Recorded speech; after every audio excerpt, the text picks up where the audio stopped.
pembukaan sebuah daerah menuju sebuah tatanan baru, masyarakat yang produktif dan aman COVID, perlu saya ingatkan harus melalui tahapan-tahapan yang ketat, harus melalui tahapan-tahapan yang hati-hati, jangan sampai ada kesalahan kita memutuskan sehingga terjadi kenaikan kasus di sebuah daerah karena tahapan-tahapan tidak kita kerjakan secara baik.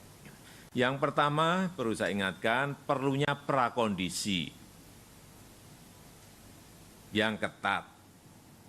Ini yang paling penting, sosialisasi kepada masyarakat itu harus masif, sehingga bagaimana mengenai penggunaan masker, mengenai jaga jarak, mengenai cuci tangan, mengenai jangan masuk ke kerumunan, keramaian yang terlalu padat. Saya kira kalau ini terus disampaikan kepada masyarakat, diikuti tentu saja dengan simulasi-simulasi yang baik, sehingga saat kita masuk ke dalam tatanan normal baru, kedisiplinan warga itu sudah betul-betul siap dan ada. Inilah prakondisi yang kita siapkan. Sehingga disiplin pakai masker, jaga jarak aman, sering cuci tangan, hindari kerumunan, tingkatkan imunitas, saya kira terus harus kita sampaikan kepada masyarakat. Saya juga sudah perintahkan kepada Panglima TNI dan Kapolri untuk menghadirkan aparat di titik-titik keramaian di daerah untuk mengingatkan warga agar disiplin, untuk mengingatkan warga agar mematuhi protokol kesehatan.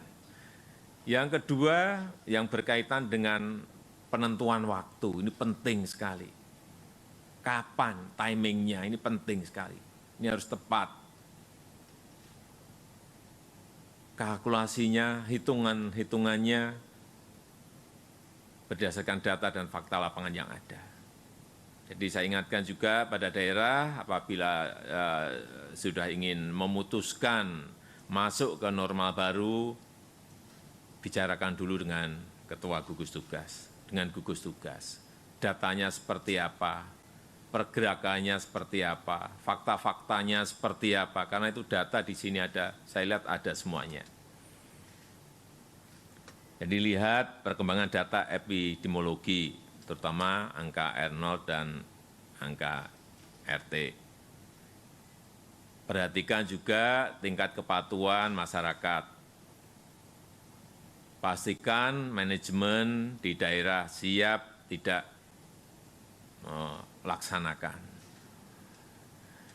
Kemudian juga hitung kesiapan daerah dalam ini yang berkali-kali saya sampaikan, dalam pengujian yang masif, pelacakan yang agresif, kesiapan fasilitas kesehatan yang ada.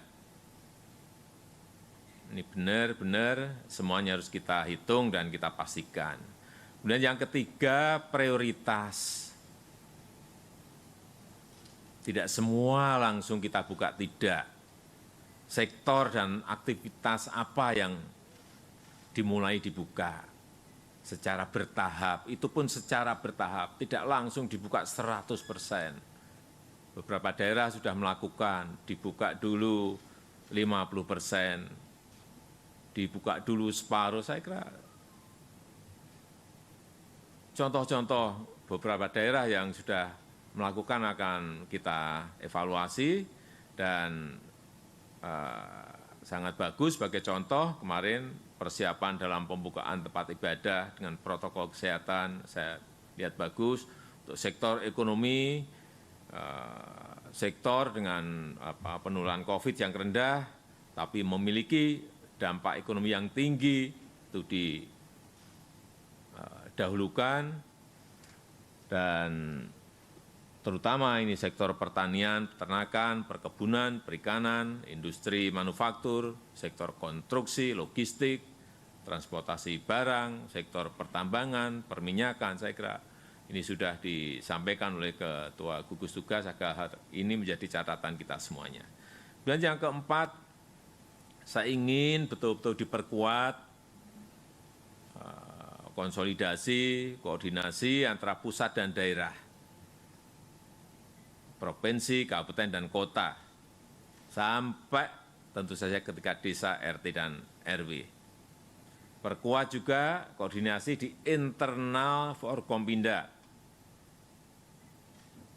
Ini penting sekali dan tentu saja yang lebih penting lagi libatkan semua elemen masyarakat sehingga kita semuanya bergotong royong, bersinergi, bekerja menyelesaikan persoalan besar ini. Yang kelima, evaluasi secara rutin.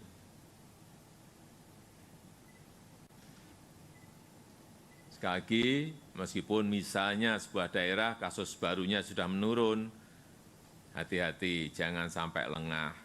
Karena sekali lagi di lapangan itu masih sangat dinamis. Keberhasilan pengendalian COVID ini sangat ditentukan oleh kedisiplinan dan protokol kesehatan. Perlu saya ingatkan, jika dalam perkembangan ditemukan kenaikan kasus baru,